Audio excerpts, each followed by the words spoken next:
من الشيطان الرجيم بسم الله الرحمن الرحيم الحمد لله رب العالمين حمدا كثيرا طيبا مباركا فيه بسم الله الذي لا يضر مع اسمه شيء في الأرض ولا في السماء وهو السميع العليم الصلاة والسلام عليك يا سيدي يا رسول الله خذ بيدي كلت خيلتي أدركني يا رسول الله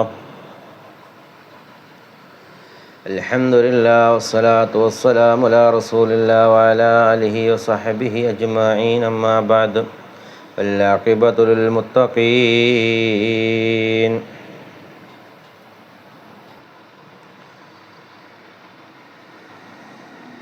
സ്നേഹമുള്ള സഹോദരന്മാരെ, സഹോദരിമാരെ, രക്ഷിതാക്കളെ, വാത്സല്യ നിധികളായ മക്കളെ, അസ്സലാമു അലൈക്കും വറഹ്മത്തുള്ളാഹി തആല വബറകാതുഹു. പരിശുദ്ധമായ മുഹറം മാസത്തിലൂടെയാണ് നാം കടന്നു പോകുന്നത്. അല്ലാഹു സുബ്ഹാനഹു വ തആല നമ്മളുടെ ചെറുതും വലുതുമായ ദോഷങ്ങൾ അല്ലാഹു പുറത്തു തരുമാറാവട്ടെ. ഒരുപാട് പ്രയാസങ്ങളെ കൊണ്ട് ബുദ്ധിമുട്ടുന്ന ഒരുപാട് ആളുകളുണ്ട്. അവിടെയൊക്കെ പ്രയാസങ്ങൾ അല്ലാഹു തീർത്ത് സലാമത്ത് നൽകുമാറാവട്ടെ. ഒരുപാട് ആളുകൾ ദുആ കൊണ്ട് വസിയ്യത്ത് ചെയ്തിട്ടുണ്ട്.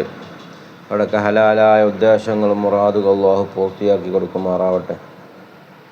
മുഅ്മിനീങ്ങളെ, ഇന്ന് ഞാൻ നിങ്ങൾക്ക് വേണ്ടി പറഞ്ഞു തരുന്നത് അസ്മാഉൽ ഹുസ്നയിലെ 2 ഇസ്മുകളെ കുറിച്ചാണ്. ഈ ഇസ്മുകൾ എന്തിനു വേണ്ടി ചെല്ലണം, എപ്പോൾ ചെല്ലണം, ഇത് ചൊല്ലിയാലുള്ള നേട്ടങ്ങൾ എന്തൊക്കെയാണ്, അതിനെക്കുറിച്ചാണ് ഞാൻ നിങ്ങൾക്ക് വിവരിച്ചു തരുന്നത്. ഇൻഷാ അല്ലാഹ് അല്ലാഹു സുബ്ഹാനഹു വ തആല ഞാൻ പറയുന്നതും നിങ്ങൾ കേൾക്കുന്നതും അല്ലാഹു സ്വാലിഹത്തായ അമാലുകളുടെ കൂട്ടത്തിൽ ചേർത്ത് തരുമാറാവട്ടെ.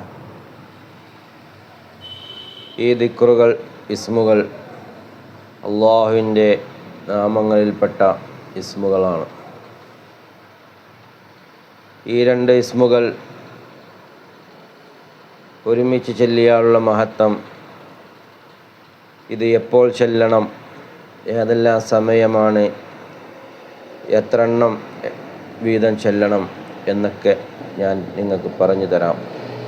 ഇൻഷാ അല്ലാഹ് അല്ലാഹു സുബ്ഹാനഹു വ തആല നമ്മിൽ നിന്ന് സ്വീകരിക്കുമാറാവട്ടെ. ഇത് ചൊല്ലുന്നവരുടെയൊക്കെ ഹലാലായ ഉദ്ദേശങ്ങളും മുറാദുകളും അല്ലാഹു പൂർത്തിയാക്കി കൊടുക്കുമാറാവട്ടെ. എന്ത് ഉദ്ദേശം വെച്ചാണോ ഇത് ചൊല്ലുന്നത്, ആ ഉദ്ദേശങ്ങൾ അല്ലാഹു പൂർത്തിയാക്കി കൊടുക്കുമാറാവട്ടെ. ഈ വീഡിയോസ് ആദ്യമായിട്ടാണ് കാണുന്നതെങ്കിൽ സബ്സ്ക്രൈബ് ചെയ്ത് കൂടെ കൂടുക. നിങ്ങൾക്ക് വീഡിയോസ് ഇഷ്ടമായെങ്കിൽ സബ്സ്ക്രൈബ്, ലൈക്ക് ചെയ്യുക, ഷെയർ ചെയ്യുക. നിങ്ങളുടെ കൂട്ടുകാരിലേക്കൊക്കെ നിങ്ങൾ എത്തിച്ചു കൊടുക്കുക. അല്ലാഹു സുബ്ഹാനഹു വ തആല അതിന് ഖൈറും ബർക്കത്തും നിങ്ങളുടെ പ്രയാസങ്ങളൊക്കെ തീർത്തു തരുമാറാവട്ടെ. നമ്മൾ അറിയാതെ ചെയ്യുന്ന നന്മകളാണ് നാളെ പാരത്രിക ലോകത്ത് നമുക്ക് ഉപകാരപ്രദമായൊരു സൽക്രമമായി അല്ലാഹു നമ്മളിൽ നിന്ന് സ്വീകരിക്കുമാറാവട്ടെ. മുഅ്മിനീങ്ങളെ, യാ വഹാബ് യാ റസാഖ് എന്ന 2 ഇസ്മുകളെ കുറിച്ചാണ് ഇന്ന് ഞാൻ പറയുന്നത്. ഈ ദിക്റുകൾ ചൊല്ലേണ്ട പ്രധാന രീതികളും അവയുടെ മഹത്വങ്ങളും ആണ് ഇനി പറയുന്നത്. യാ വഹാബ് യാ റസാഖ് യാ അല്ലാഹ്.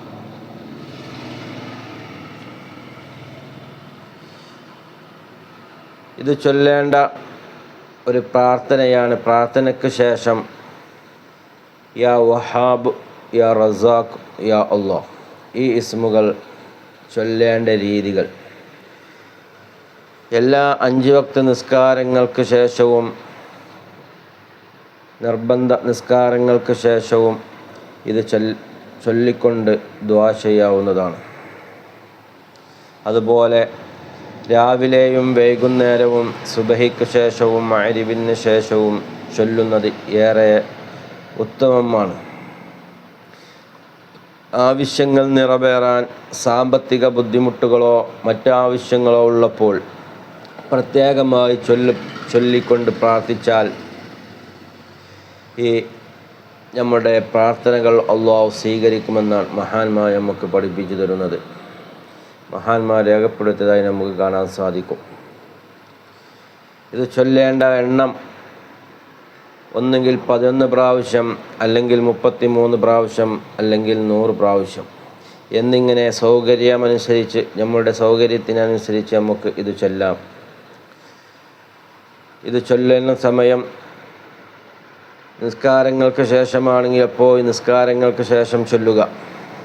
അതല്ലെങ്കിൽ രാവിലെ സുബഹിക്ക് ശേഷമോ മഗ്‌രിബിന് ശേഷമോ ചൊല്ലുകയാണെങ്കിൽ എന്നും ആ സമയത്ത് ചൊല്ലുക. അതുപോലെ നമ്മുടെ ആവശ്യങ്ങൾ, സാമ്പത്തികമായ ബുദ്ധിമുട്ടുകൾ, മറ്റ് ആവശ്യങ്ങളൊക്കെ നമുക്കുണ്ടെങ്കിൽ എപ്പോൾ വേണമെങ്കിലും ഇത് ചൊല്ലിക്കൊണ്ട് ദുആ ചെയ്യാം.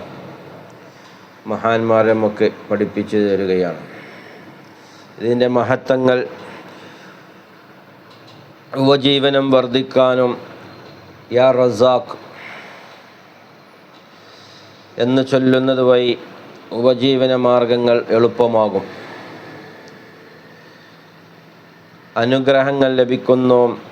യാ വഹാബ് എന്ന് വിളിക്കുന്നത് കൊണ്ട് അള്ളാഹുവിൻ്റെ നാമമായ യാ വഹാബ് എന്ന് വിളിക്കുന്നത് പ്രകാരം പ്രത്യേക കാരുണ്യത്തിൻ്റെയും സ്ഥാനമാനങ്ങൾക്കും കാരണമാകും.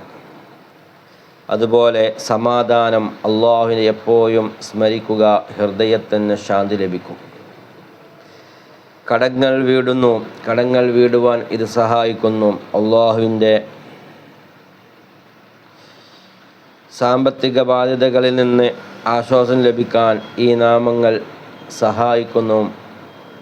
ചൊല്ലുന്നതിലൂടെ നമ്മുടെ സാമ്പത്തിക ബുദ്ധിമുട്ടുകളൊക്കെ തീരാൻ ഇത് സഹായകമാകുമെന്ന് മഹാന്മാർ നമുക്ക് പഠിപ്പിച്ചു തരുന്നു. ഒരുപാട് പ്രത്യേകതകൾ ഇത് കൂടാതെ തന്നെ ഈ ഇസ്മുകൾക്ക് ഉണ്ട്. അല്ലാഹു സുബ്ഹാനഹു തആല ഈ പറഞ്ഞ കാര്യങ്ങൾ ഇനി എന്തെങ്കിലും നിങ്ങൾക്ക് ആവശ്യമുണ്ടെങ്കിൽ, ഇത് എന്തിനൊക്കെ ചെല്ലണമെന്നുണ്ടെങ്കിൽ എൻ്റെ നിങ്ങൾക്ക് ചോദിക്കാവുന്നതാണ്. എങ്ങനെയൊക്കെയാണ് ഇത് ചെല്ലേണ്ടത്, എപ്പോഴാണ് ചെല്ലേണ്ടത്, എന്തിനൊക്കെ ചെല്ലണം എന്നുള്ള കാര്യങ്ങൾ. ഈ പറഞ്ഞ കാര്യങ്ങളൊക്കെ നമ്മൾ ജീവിതത്തിൽ പകർത്തുക. ആദ്യം എന്നോടും നിങ്ങളോടും. നമ്മുടെ എല്ലാ പ്രയാസങ്ങളും അള്ളാഹു തീർത്തു തരുമാറാവട്ടെ. വാഖിറു ദഅവാനാ അൽഹംദുലില്ലാഹി റബ്ബിൽ ആലമീൻ. അസ്സലാമു അലൈക്കും വറഹ്മത്തുള്ളാഹി തആല വബറകാതുഹു. ദുആ വസിയത്തോടെ